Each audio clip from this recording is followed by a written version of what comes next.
I guess first things first, we just start with an opening statement. Yeah, I mean, I think that, we come here and this is a great experience for our guys, playing, in this environment and, against, a Big Ten opponent, one of the top programs over the years in the country. So great experience for our guys. And we talked about, before the game that we just wanted to have as many good possessions in the game as we could have, and that may be they scored, that may be we don't score, but as long as we had a good defensive possession, doing the things that we could do, and good offensive possession, doing the things we wanted to do. And I thought we had a lot of those, and so we can take a lot of good things from this. I was, halftime, their transition points, and they got to the free throw line a lot, and we turned the basketball over. Second half, it was just the opposite. We didn't turn the basketball over. We kept them off the free throw line. They didn't hurt us on the offensive board, so those were all positive things. Their defensive length and their athleticism obviously hurt us. On the offensive end, didn't give us a lot of easy looks. And I thought that there was that first 10 minutes in the second half, they hit shots, they got the threes going, where it got going inside, and our offense got a little stagnant at the same time. So, but overall, great experience, and I think we can take a lot of good things from the game. You played this Indiana team here last year. What's the biggest difference between last year's squad that Mike Woodson has and this year's? I mean, there's some similarities. I mean, now Jackson Davis didn't play in our game last year, so that was the big difference in that game. But it was really a lot of similar. We shot like 30-some% in the game. Same thing today. Their length and athleticism was an issue with us at times, but we did battle. And I think really in the first half, I was probably first half in the last probably 6 to 8 minutes. I'm pleased with what we did. I really am.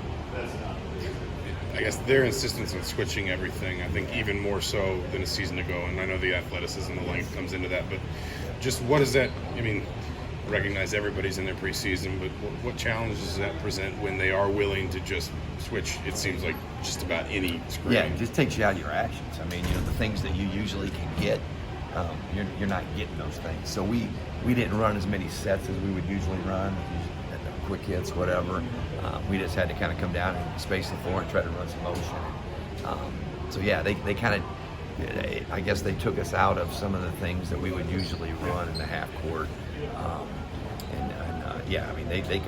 They can switch everything if they want to. Those big guys can move and guard, and they can cause a lot of problems. So yeah, that was definitely something that maybe we didn't adjust to very well. On the other hand, got some good looks from three, I think 9 in the first half. What maybe were you able to find against that defense, especially? I thought when we got in the lane, when we did get in the lane, we were able to get in the lane and kick it and maybe get a one more, and we did get some good looks and missed some open threes. When we did get the ball, our issue in the second half, some in the first half, was against a team like that, you've got to space the floor and you've got to move the ball. You can't we just kind of put the ball on the floor a little bit too much, and we're not going to beat any of those guys, dribble the ball. You got to get the ball moving, you got to get them in some action. So, and when we did have possessions when we moved the ball and space the floor and then look for the drive, I thought we did some positive things.